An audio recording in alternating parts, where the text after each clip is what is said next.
বিসমিল্লাহির রহমানির রহিম।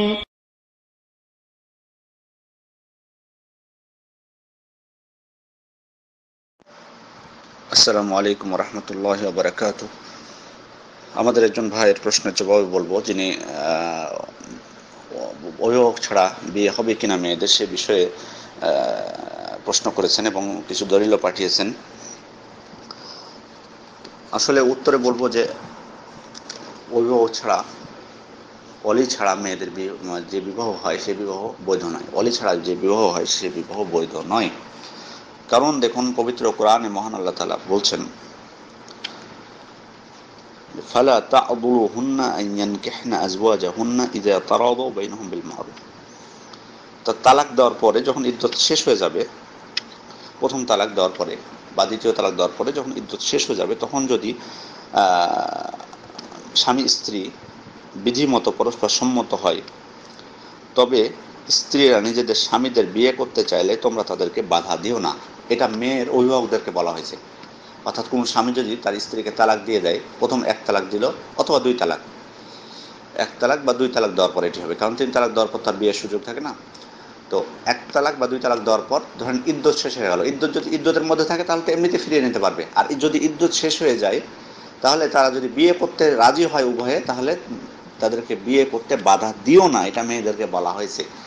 তো এখান থেকে বোঝা যাচ্ছে যে দেখুন, যদি পরিবারের অভিভাবকের সম্মতি যদি নাই শর্ত হবে, তাহলে কেন বলা হচ্ছে যে তাদেরকে বিয়েতে বাধা দিও না? এটা একটা স্পষ্ট দলিল। সেজন্য ইবনে আব্দুল বার বলছেন, হাযা আসহু শাইইন ওয়া আওদাহু ফি আন্না লিল ওয়ালি হাক্কান ফিল ইনকিহা।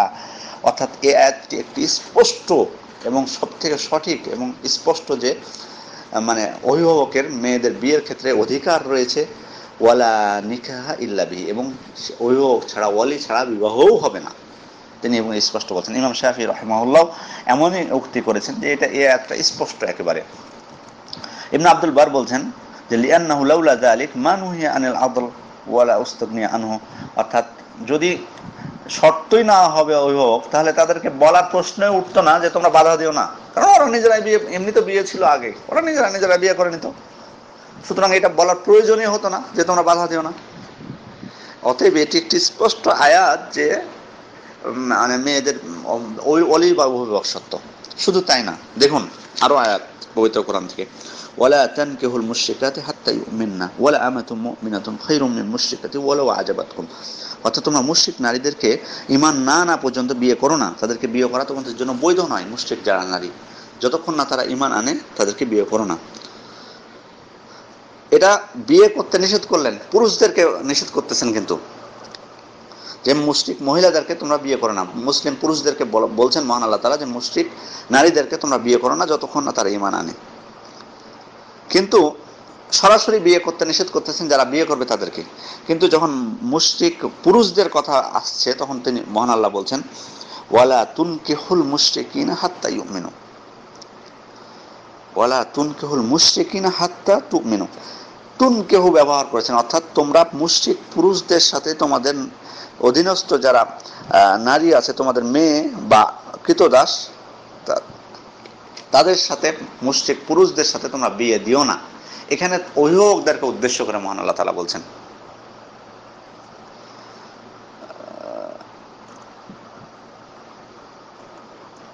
অর্থাৎ ঈমান যতক্ষণ না আনবে মুশরিক পুরুষ, তাদের সাথে নিজের কন্যা বা নিজের দাসীদেরকে বিবাহ দিতে মহান আল্লাহ তাআলা নিষেধ করছেন। তাহলে দেখুন, একই আয়াতে মানে মুশরিক মহিলাদেরকে যখন বিবাহ করার কথা আসছে, তখন সরাসরি বলছেন যে তোমরা মুশরিক মহিলাদেরকে বিয়ে করো না। আর যখন মুশরিক পুরুষদের সাথে বিবাহের কথা আসছে, তখন অভিভাবকদেরকে মহান আল্লাহ তাআলা উদ্দেশ্য করেছেন যে তোমাদের মেয়েদেরকে বা তোমাদের দাসীদেরকে তাদের সাথে বিয়ে দিও না যতক্ষণ না তারা ঈমান আনে। তাহলে এই আয়াতটি একটি স্পষ্ট প্রমাণ। আশা করি আমার যারা বিশেষ করে আরবি বোঝেন তারা ভালো মানে এটি স্পষ্ট হবে তাদের কাছে। লা তানকিহু বলা হয়েছে, অর্থাৎ নিজে ব্যবহার, নাকাহা ইয়ানকিহু হলো নিজে বিবাহ করা। অর্থাৎ মহান আল্লাহ তাআলা বলছেন তোমরা বিবাহ করো না মুশরিক নারীদেরকে। আর যখন মুশরিক পুরুষদের সাথে বিবাহের কথা আসছে মুসলিম মহিলাদের, তখন মহান আল্লাহ তাআলা ব্যবহার করেছেন ওয়ালা তুনকিহু, আনকাহা ইয়ানকিহু মানে অন্যের বিয়ে দেওয়া, মানে তোমরা তোমাদের কন্যার বিয়ে মুশরিক পুরুষদের সাথে দিও না। তাহলে এই একটি স্পষ্ট যে ওয়ালি ছাড়া বিবাহ হবে না, মানে মেয়েদের বিবাহের দায়িত্ব অভিভাবকদের, এটি স্পষ্ট। কিন্তু পুরুষদের ক্ষেত্রে তা না। কারণ তো তাই যদি হতো তাহলে মহান আল্লাহ সরাসরি বিয়ে করতে নিষেধ করতেন না, বরং মানে পুরুষদের ক্ষেত্রে বলতেন যে ওয়ালা তুনকিহুল মুশরিকাত, কিন্তু মহান আল্লাহ তারা বলেননি, বরং বলেছে ওয়ালা তানকিহু, মানে তোমরা মহিলাদেরকে বিয়ে করো না। তার মানে পুরুষরা নিজেরাই পারবে বিয়ে করতে, কিন্তু মহিলাদের ক্ষেত্রে অভিভাবক শর্ত। এটি স্পষ্ট একবারে আয়াত থেকে। আর মানে দিবালোকের মানে উজ্জ্বল, এর থেকে আর স্পষ্ট দলিল থাকতে পারে না। এছাড়া মহান আল্লাহ তাআলা রাসূল সাল্লাল্লাহু আলাইহি ওয়াসাল্লাম হাদিসের মধ্যে বলছেন আইয়ুমা ইমরাআতিন নাকাহাত বিগাইরি ইযনি ওয়ালিয়্যা ফানিকাহু ওয়া বাতিলুন বাতিলুন বাতিলুন। তিনবার বলেছেন। আবু দাউদ, তিরমিজি, ইবনে মাজাহর হাদিস, যে ব্যক্তি যে মহিলা অভিভাবক ছাড়া, অভিভাবকের অনুমতি ছাড়া বিয়ে করবে তার বিবাহ বাতিল বাতিল বাতিল, তিনবার বলেছেন আল্লাহ রাসূল। এছাড়া অন্য হাদিসে আবু দাউদ, তিরমিজি, আহমদ, ইবনে হিব্বান এবং হাকিম তার মুস্তাদরাকে উল্লেখ করেছেন লা নিকাহা ইল্লা বিওয়ালি, অভিভাবক ছাড়া বিয়ে হবে না। এছাড়া স্পষ্ট দলিল রাসূল সাল্লাল্লাহু আলাইহি ওয়াসাল্লাম থেকে। অন্য হাদিসে রাসূল সাল্লাল্লাহু আলাইহি ওয়াসাল্লাম বলেন লা তুযাউযিজুল মারআ আল মারআতা ওয়া লা তুযাউযিজুল মারআ নাফসাহা ফাইন্না যানিয়া হিয়া আল্লাতী তুযাউযিজু নাফসাহা।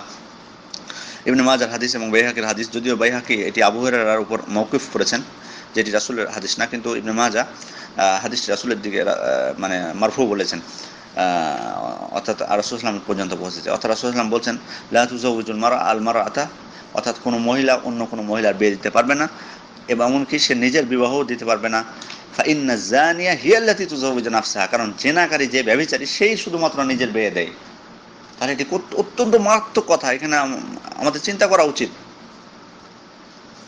এবার আমরা আরো একটি স্পষ্ট হাদিসের দিকে যাই, বুখারী শরীফের হাদিস 5127 নম্বর হাদিস। রাসূল সাল্লাল্লাহু আলাইহি সাল্লাম বললেন জাহিলি যুগে 4 প্রকারের বিয়ে ছিল। খেয়াল করুন, হাদিসটি খেয়াল করবেন এবং আপনারা নিজেরা যাদের কাছে বুখারী আছে পড়বেন। 5127 নম্বর হাদিস। রাসূল সাল্লাল্লাহু আলাইহি সাল্লাম বলছেন জাহিলি যুগে 4 প্রকারের বিয়ে ছিল। প্রথম প্রকার কি? প্রথম প্রকারের কথা বলতে যেয়ে বলছেন যে বর্তমানে যে ব্যবস্থা চলছে, অর্থাৎ মুসলমানদের মধ্যে, রাসূল সাল্লাল্লাহু আলাইহি সাল্লাম বলতে চেয়েছেন কোনো ব্যক্তি কোনো মানে মহিলার অভিভাবকের নিকট তার অধীনস্থ মহিলা অথবা তার কন্যার জন্য বিবাহের প্রস্তাব দেবে। অর্থাৎ বললেন যে কোনো বর্তমান পদ্ধতি কি, যে কোনো পুরুষ কোনো মহিলাকে বিয়ে করতে চাইলে সে মহিলার অভিভাবককে প্রস্তাব দিবে এবং তার মোহর নির্ধারণের পর বিবাহ করবে। এটি হলো প্রথম পদ্ধতি। স্পষ্ট হাদিস, কোনো ব্যক্তি যদি কোনো মেয়েকে বিবাহ করতে চায় তার অভিভাবককে প্রস্তাব দিবে, তারপর মোহর নির্ধারণের পর বিবাহ করবে। এটি হলো প্রথম পদ্ধতি। তারপর লম্বা হাদিস রাসূল সাল্লাল্লাহু আলাইহি ওয়াসাল্লাম দ্বিতীয়, তৃতীয়, চতুর্থ পদ্ধতি বর্ণনা করেছেন, আপনারা পড়ে নেবেন। তারপর শেষে যেয়ে বলছেন যে যখন রাসূল সাল্লাল্লাহু আলাইহি ওয়াসাল্লামকে 70 দিন সহ পাঠানো হলো, তখন তিনি বর্তমানে প্রচলিত ব্যবস্থা ছাড়া জাহিলি যুগের সমস্ত বিবাহের রীতি বাতিল করে দিলেন। এটা আয়েশা রাদিয়াল্লাহু আনহা বলছেন যে বর্তমানে প্রচলিত ব্যবস্থা ছাড়া জাহিলি যুগের সকল বিবাহের রীতি বাতিল করে দিলেন। তাহলে বর্তমানে প্রচলিত ব্যবস্থা কি ছিল? আমরা সেটা প্রথমে উল্লেখ করেছি হাদিসের প্রথম বিবাহের কথায়, যে কোনো ব্যক্তি বিয়ে করতে চাইলে মেয়ের অভিভাবকের নিকট বিয়ের প্রস্তাব দিবে, তারপর তারা উভয়ে মোহরের মানে বিষয়ে সম্মত হবে, তারপর বিবাহ করবে। তাহলে শুধুমাত্র এই ব্যবস্থাটাই চালু আছে, অন্য কোনো যে ব্যবস্থাগুলো ছিল সবগুলোকে ইসলাম হারাম করেছে রাসূল সাল্লাল্লাহু আলাইহি ওয়াসাল্লাম আসার পরে। সুতরাং এই হাদিসটি একটি স্পষ্ট যে অভিভাবক লাগবে মেয়েদের ক্ষেত্রে, বিয়ের ক্ষেত্রে। আর আসলে এই মাসালাটির ক্ষেত্রে দেখুন, ইমাম মানে হানাফি মাযহাবী শুধুমাত্র বলেছে যে মানে ওলি ছাড়া বিবাহ করা যাবে। কিন্তু দেখুন যে ইমাম আবু হানিফার মাযহাবে যদি লক্ষ্য করেন তাহলে দেখবেন যে 3 প্রকার কথা পাওয়া যায়, 3 প্রকার উক্তি, শুধু এক প্রকার না। ইমাম আবু হানিফা এবং আবু ইউসুফ থেকে বর্ণিত আছে, তারা বলেছেন যে অভিভাবক ছাড়া বিয়ে হয়ে যাবে। মুহাম্মদ ইবনুল হাসান থেকে বর্ণিত হয়েছে, তিনি বলেছেন যে বিয়ে হবে, তবে অভিভাবকের অনুমতির উপর নির্ভর করবে। অর্থাৎ তারা যদি বিয়ে করে নেয় অভিভাবকের অনুমতি ছাড়া বিয়ে হয়ে যাবে, তবে এটি নির্ভর করবে অভিভাবক তাদের বিয়েতে রাজি হচ্ছে কিনা। যদি রাজি হয় তাহলে বিয়ে টিকবে, আর যদি রাজি না হয় বিয়ে টিকবে না, এটা তিনি বলেছেন। আর ইমাম আবু ইউসুফ থেকে স্পষ্টভাবে অন্য রিওয়ায়াত এসেছে যেখানে তিনি বলেছেন যে বিবাহ হবে না। তাহলে বোঝা যাচ্ছে হানাফি মাযহাবে 3 রকম মত রয়েছে, একরকম মত নাই, তাদের মধ্যেই 3 রকম মত। আর যে দলিলগুলো পেশ করেছেন তার মধ্যে আমি শুধুমাত্র 2টা দলিলের কথাই বলবো। যে অন্য দলিল তো আপনি এখানে মানে কয়েকটাও দলিল উল্লেখ করেছেন, আরো অনেক দলিল এখানে নিয়ে আসেননি, তো 2টা দলিলের ব্যাপারে শুধুমাত্র বলবো। দেখুন যে হাদিসটি উল্লেখ করেছি ইবনে আব্বাস থেকে, যে এক কুমারী মেয়ে রাসূল সাল্লাল্লাহু আলাইহি ওয়াসাল্লামের কাছে এসলেন এবং বললেন আমার পিতা আমার অপছন্দ সত্ত্বেও বিয়ে দিয়েছে। তখন রাসূল সাল্লাল্লাহু আলাইহি ওয়াসাল্লাম সেই মেয়েকে অধিকার দিলেন। এটা আপনি যে মানে পাঠিয়েছেন তার এটা বাক্য অনুবাদ। মেন হাদিসটার দিকে আমরা লক্ষ্য করি এবার। আবু দাউদ ইবনে মাজাহ হাদিস, আন্না জারিয়াতান বিকরান আতাত নবী সাল্লাল্লাহু আলাইহি ওয়াসাল্লাম ফাযাকারাত আন্না আবাহা যাওয়াজাহা ওয়া হিয়া কারিহাতুন ফাখায়্যারাহা রাসূলুল্লাহ সাল্লাল্লাহু আলাইহি ওয়াসাল্লাম। অর্থাৎ একজন কুমারী মেয়ে রাসূলুল্লাহ সাল্লাল্লাহু আলাইহি ওয়াসাল্লামের কাছে আসলেন, এসে বললেন যে আমার আব্বা আমাকে জোর করে বিয়ে দিয়েছে। তো রাসূলুল্লাহ সাল্লাল্লাহু আলাইহি ওয়াসাল্লাম তাকে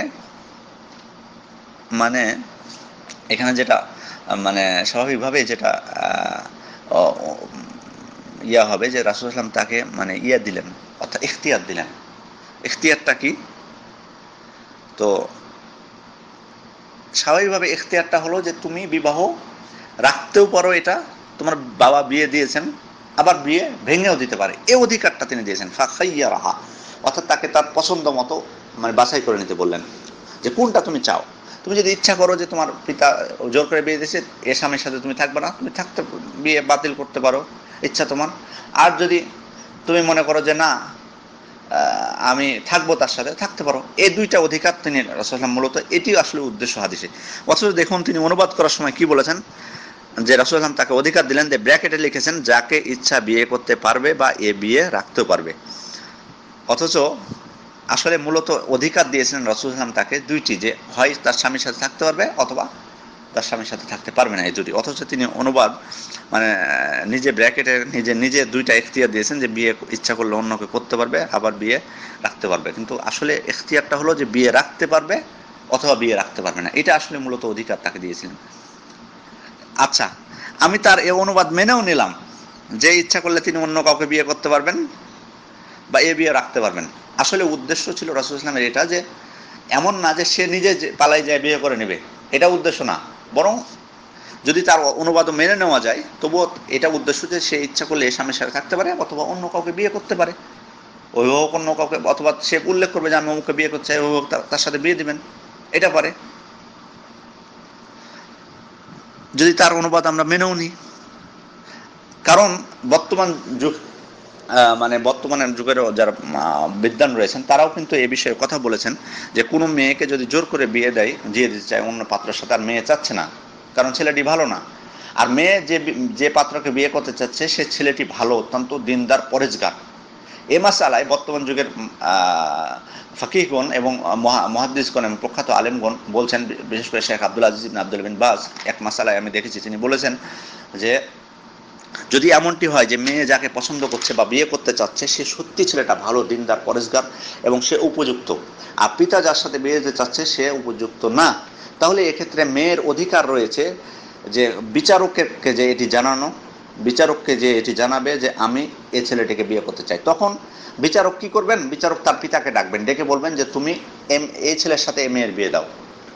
যদি তার পিতা রাজি হন তো ভালো, যদি রাজি না হন তখন বিচারক কাজী ইচ্ছা করলে এই মেয়েকে ওই ছেলের সাথে দিনদার পরেশগার সাথে বিয়ে দিয়ে দিতে পারবেন, তিনি অভিভাবক হয়ে। কারণ হাদিসে আছে আর সুলতান ওয়ালিয়ু মাল্লা ওয়ালিয়া লাহু, অর্থাৎ শাসক বা বিচারক যার অভিভাবক না তাদের অভিভাবক হতে পারবেন। তো এক্ষেত্রে যেহেতু পিতা সন্তানের ভালো দিকটি লক্ষ্য করছেন না, বরং তার সাথে অন্য কারো ছেলের সাথে যে তার উপযুক্ত না বা ভালো না তার সাথে বিয়ে দেওয়ার ব্যাপারে জেদ করতেছেন, সেহেতু এক্ষেত্রে কাজীর অধিকার রয়েছে, শাসকের অধিকার রয়েছে সেই মেয়ের সাথে ভালো ছেলের বিয়ে দিয়ে দেওয়ার। এক্ষেত্রে মেয়েরও অধিকার রয়েছে সে ছেলেকে বিয়ে করার, তবে কাজীকে অভিভাবক বানিয়ে, শাসককে অভিভাবক বানিয়ে, কিন্তু প্রথমে কাজী অভিভাবককে ডাকবেন, তার পিতাকে ডেকে বলবেন যে তুমি একসাথে বিয়ে দিয়ে দাও, না রাজি হলে তখন নিরুপায় হয়ে তিনি কাজী বিয়ে দিবেন। এটি বৈধ বলেছেন বর্তমান যুগের বিদ্বানগণ। এ অবস্থায় কিন্তু আপনি স্বাভাবিক অবস্থায় যদি বলেন যে মেয়েরা পারবে নিজের বিয়ে করতে, তাহলে কি বলুন তো তাদের মানে এ ফতোয়া যদি দিই তাহলে তারা ইচ্ছা মতো বিয়ে করা শুরু করবে, যেমনটি হয়ে থাকে কোর্টে যে বিয়ে করা। কিন্তু আসলে মূলত উদ্দেশ্য হলো এটি, যদিও তার অনুবাদ যদি আমরা মেনেও নিই এখানে, তবুও রাসূলুল্লাহ সাল্লাল্লাহু আলাইহি ওয়াসাল্লামের উদ্দেশ্য ছিল এটি, যে সৎপাত্র যদি হয় তাহলে এটি। কিন্তু আপনি মানে তাকে ইচ্ছা মতো বিয়ের অধিকার দিয়ে দিবেন এবং এই হাদিস দ্বারা দলিল পেশ করবেন না, এটি না। প্লাস ফাখাইয়ারাহা রাসূলুল্লাহ সাল্লাল্লাহু আলাইহি ওয়াসাল্লাম, এর অর্থ আপনি যেটি করেছেন এটি আপনার মন মতো করেছেন। রাসূলুল্লাহ সাল্লাল্লাহু আলাইহি ওয়াসাল্লামের উদ্দেশ্য ছিল যে হয় তুমি বিয়ে রাখতে পারো অথবা না রাখতে পারো, এটি তাকে অধিকার দিয়েছিলেন। আর তারপরেও মেনে নিলাম যে অন্য কাউকে বিয়ে করতে পারো, অন্য কাউকে বিয়ে করতে পারো, এর মানে না তুমি পালিয়ে যে অন্য কাউকে মানে মানে ভালো ছেলে না বা ছেলে না তবুও বিয়ে করতে পারো, এটি না, এটি উদ্দেশ্য না। এটি যদি আমরা বলি তাহলে তো আজকালকার মেয়েরা তো ইচ্ছা মতো কোন লন্ড ভন্ড সবাইকে যে বিয়ে করে নেবে। সুতরাং এটা সাবধান হওয়া উচিত আমাদের। আপনার আরেকটি দলিল পেশ করেছেন যে হাদিস দ্বারা, সেই হাদিসের ক্ষেত্রেও কিন্তু উনি অনুবাদের ক্ষেত্রে 2 নাম্বারই করেছেন। উনি অনুবাদের ক্ষেত্রে নিজের ইচ্ছামতো অনুবাদ করেছেন। হাদিসটি মূলত হলো যে আস-সাইয়্যিবু আহাক্কু বিনাফসিহা মিন ওয়ালিয়িহা ওয়াল বিকরু তুস্তামারু ফি নাফসিহা। দেখুন উনি অনুবাদে বলেছেন যে মেয়ে তার ব্যক্তিগত বিষয়ে অভিভাবকের চেয়ে বেশি হকদার।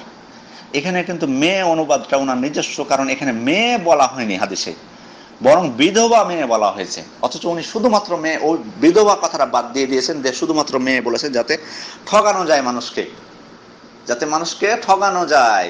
এটাই হচ্ছে কৌশল। আমরা যারা আরবি জানি না তারা তো তখন বিশ্বাস করে নেব অনুবাদ দেখে যে হাদিসে বলা হয়েছে মেয়ে তার ব্যক্তিগত বিষয়ে অধিক হকদার, আর তাতে সমস্যা কি? তাহলে তো দলিল স্পষ্ট যে মেয়ে একাই বিয়ে করতে পারবে। কিন্তু দেখুন হাদিসে মেয়ে বলা হয়নি, বলা হয়েছে আস-সাইয়্যিব, অর্থাৎ বিধবা মেয়ে। এখন প্রশ্ন হলো যে বিধবা মেয়ে কি নিজে নিজে বিয়ে করতে পারবে অভিভাবক ছাড়া? জি না। দেখুন উনি আরো 2 নাম্বারই করেছেন। উনি বলেছেন যে অভিভাবকের চেয়ে বেশি হকদার, এবং কি বলেছেন? ব্যক্তিগত বিষয়ে। হাদিসে ব্যক্তিগত বিষয়ে বলা হয়নি। হাদিস এটা কেউ অনুবাদ করেননি যে ব্যক্তিগত বিষয়। মেয়ে তার ব্যক্তিগত, মানে যত বিষয় আছে তার ব্যক্তিগত, সব বিষয়ে সে অভিভাবকের চেয়ে হকদার। এটা কি বলুন তো? তাহলে তো পর্দা করা না করাটাও এটা তার ব্যক্তিগত বিষয়, ঠিক নয় কি? এটা যদি আপনি বিয়েরটাও মানে এখানে ব্যক্তিগত বিষয় অনুবাদ করেন, অথচ এটি বিয়ের ক্ষেত্রে, এটি ব্যক্তিগত বিষয় না, বিয়ের ক্ষেত্রে। আচ্ছা, এবার আসবো আমরা, মানে দেখুন তার অনুবাদে 2টা ভুল ধরা পড়লো। একটা হলো মেয়ে, আর হাদিসে মেয়ে বোঝানো হয়নি, বোঝানো হয়েছে যে বিধবা মেয়ে। আর তিনি বলেছেন ব্যক্তিগত বিষয়ে, ব্যক্তিগত বিষয় না, এখানে বিবাহ বিষয়ে। ব্যক্তিগত বিষয় বললে তো সব বিষয় এখানে ঢুকে যায়, সে যা ইচ্ছা তাই করতে পারবে। তাহলে আচ্ছা, বিবাহ বিষয়ে যদি আমরা মেনে নিই, আচ্ছা বিবাহ বিষয়ের ক্ষেত্রে কি মানে সে হকদার বেশি, মানে পাত্র পছন্দ করবে যে নিজে নিজে বিয়ে করবে, এটার ক্ষেত্রে হাদিসের অর্থ? দেখুন হাদিসের অর্থ 2 ভাবে এখানে এসেছে, বিদ্যাঙ্গন করেছেন যে আল আইয়িম অথবা আস-সাইয়্যিব আহাক্কু বিনাফসিহা মিন ওয়ালিয়িহা, অর্থাৎ বিধবা মেয়েরা নিজেদের মানে পছন্দের ক্ষেত্রে অভিভাবকের চেয়ে বেশি উপযুক্ত, অভিভাবকের চেয়ে বেশি হকদার পছন্দের ক্ষেত্রে। এটা অর্থ করেছেন কোন কোন বিদ্বান। আর কোন কোন বিদ্বান বলছেন যে এর অর্থ করেছেন কোন কোন বিদ্বান যে আহাক্কু ফিল আক, অর্থাৎ বিবাহ সম্পাদনের ক্ষেত্রে অভিভাবকের চেয়ে বেশি হকদার। বিবাহ সম্পাদনের ক্ষেত্রে অভিভাবকের চেয়ে বেশি হকদার, কেউ এটি অর্থ করেছেন। আর কেউ অর্থ করেছেন যে পাত্র বাছাইয়ের ক্ষেত্রে বেশি হকদার, বা সম্মতির ক্ষেত্রে সে বেশি হকদার, অর্থাৎ তার সম্মতিতার ক্ষেত্রে বেশি হকদার। এই 2টি অর্থ করেছেন, যে একটা পাত্র বাছাইয়ের ক্ষেত্রে, একটা হলো পাত্র মানে পাত্র বাছাইয়ের ক্ষেত্রে, মানে পাত্র যে পাত্রকে বিয়ে করবে তার সন্তুষ্ট, মানে সে আসলে মেনে মানে তার সম্মত কিনা, এক্ষেত্রে সে বেশি হকদার। এবং এবং এর পরিপ্রেক্ষিতে মেয়েকে একবার স্পষ্ট হয়ে বলতে হবে, বিধবা মেয়েকে, যে আমি একে বিয়ে করব, মুখ দিয়ে বলতে হবে একবারে ফুটে, তখন অভিভাবক সে মেয়ের সাথে বিবাহ দিতে পারবেন এর প্রেক্ষিতে। আর আরেকটি অর্থ করেছেন যে ওয়ালাইস, যে আহাক্কু বিহাক, অর্থাৎ মেয়ের মানে বিবাহর ক্ষেত্রে, বিবাহ সম্পাদনের ক্ষেত্রে সে বেশি হকদার। এর উপর ভিত্তি করে মানে যারা বলেছেন যে বিবাহ বৈধ অভিভাবক ছাড়া, তারা এটি বলেছেন। কিন্তু হাদিসে এই 2টির অর্থের ক্ষেত্রে প্রথম অর্থটি বেশি উপযুক্ত। কারণ হলো যে আমরা তো অন্য হাদিস দ্বারা বুঝতেই পেরেছি যে অভিভাবক ছাড়া বিয়ে হবে না, অভিভাবক ছাড়া বিয়ে হবে না, অন্য হাদিস দ্বারা তো স্পষ্ট বুঝতে পেরেছি। সুতরাং এখানে অর্থ হবে যে সে পাত্র পছন্দর ক্ষেত্রে সে বেশি হকদার এবং সম্মতির ক্ষেত্রে সে বেশি হকদার। সুতরাং সে যদি সম্মতি দেয় স্পষ্ট হয়ে মুখ ফুটে, তাহলে অভিভাবক তার সাথে বিয়ে দিতে পারবেন, ওই মেয়ের সাথে ওই ছেলের, তাছাড়া পারবেন না। কিন্তু কুমারী মেয়েদের ক্ষেত্রে এটি না, যেটি রাসূলুল্লাহ তারপরে বলছেন যে কুমারী মেয়েদের ক্ষেত্রে অনুমতি নিতে হবে, আর তার চুপ থাকাই হলো অনুমতি। সুতরাং কুমারী মেয়েরা যদি চুপ থাকে তাহলে বুঝে নিতে হবে সে রাজি আছে। আর যারা বিধবা মেয়ে তাদের ক্ষেত্রে হলো যে তাদেরকে মুখ ফুটে বলতে হবে যে আমি এই বিয়েতে সম্মত। আর হাদিসে এটাই বোঝানো হয়েছে মূলত, যে তারা এই বিষয়ে হকদার বেশি, সে কারণে তাদেরকে মুখ দিয়ে বলতে হবে যে আমি এই বিয়ে করবো কি করবো না। যদি বলে যে করব, তাহলে বিয়ে দিবেন অভিভাবক, আর যদি বলে যে করবো না, তাহলে অভিভাবক বিয়ে দিবেন না। এটাই মূলত, এই অধিকারটাই তাকে দেওয়া হয়েছে, এটি হাদিসের উদ্দেশ্য। এমন না যে সে বিয়ে নিজে নিজে সম্পাদন করবে, এই অধিকার তাকে দেওয়া হয়েছে। কারণ যদি তাই অর্থ হতো, তাহলে অন্য হাদিস, যে হাদিসে বলা হয়েছে রাসূলুল্লাহ যে বিবাহ অভিভাবক ছাড়া বিয়ে হবে না, সেটি কি বলবেন তখন? সেজন্য এই হাদিসের মূলত উদ্দেশ্য হলো যে মানে মানে ওই পাত্রকে সে বিয়ে করবে কি করবে না, এক্ষেত্রে অধিকার দেওয়া হয়েছে মেয়েকে বেশি অভিভাবকের থেকে। সে যদি বলে যে করবো, তাহলে অভিভাবক তার বিয়ে দিবেন, আর যদি বলে করবো না, তাহলে অভিভাবক বিয়ে দেবে না। এটি উদ্দেশ্য। এমন না যে সে নিজে নিজে বিয়ের ক্ষেত্রে সে অধিক মানে তার অধিকার রয়েছে বা অধিক উপযুক্ত, এটি না, কিন্তু বেশি হকদার এটি না। কারণ অলি ছাড়া তো বিবাহ হবে না। আর উনি যে অনুবাদ করেছেন, যে দেখুন হাদিসটার অনুবাদের ক্ষেত্রে কত মানে কারচুপি করেছেন। একবার অনুবাদ করেছেন যে মেয়ে, শুধু মেয়ে লিখেছেন, অথচ এখানে হবে বিধবা মেয়ে। কত চালাকি এখানে করেছেন দেখুন। আর তারপর বলছে ব্যক্তিগত বিষয়, মানে বিবাহের বিষয়ও না, ব্যক্তিগত মানে সব বিষয়ে তাকে অধিকার। সুতরাং কোন দলিল এখানে তাদের যে দলিলগুলো পেশ করেছেন সেই দলিলগুলো গ্রহণযোগ্য নয়। আমরা আপনাদের সামনে যে দলিলগুলো পেশ করেছি সে সহি দলিল পেশ করেছি। সুতরাং অগ্রাধিকারযোগ্য মত হলো যে অভিভাবক ছাড়া বিয়ে হবে না, এটি সঠিক। আর তাদের আরো অনেক দলিল আছে, সেগুলো উত্তর দেওয়ার আমি সময় করতে পারলাম না, দুঃখিত। আশা করি বিষয়টি বুঝতে পেরেছেন। আমরা আসলে সবসময় আপনাদেরকে চাই সঠিক মতটাই দেওয়ার চেষ্টা করি।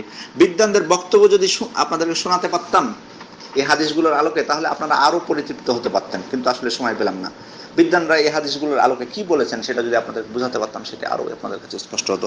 যাই হোক, আমি যদি আপনাদেরকে বুঝাতে পেরে থাকি তো আলহামদুলিল্লাহ, আর যদি না পেরে থাকি আপনারা অন্য কাউকে জিজ্ঞেস করবেন, অন্য কাউকে জিজ্ঞেস করে এর উত্তর নেবেন। আমার যেটুকু সাধ্যে কুলালো সেটুকু বললাম, এর বাইরে আমার এর বাইরে আমার বলার মানে আমার সাধ্য নাই, সময় নেই, প্লাস আমি বলতে পারলাম না।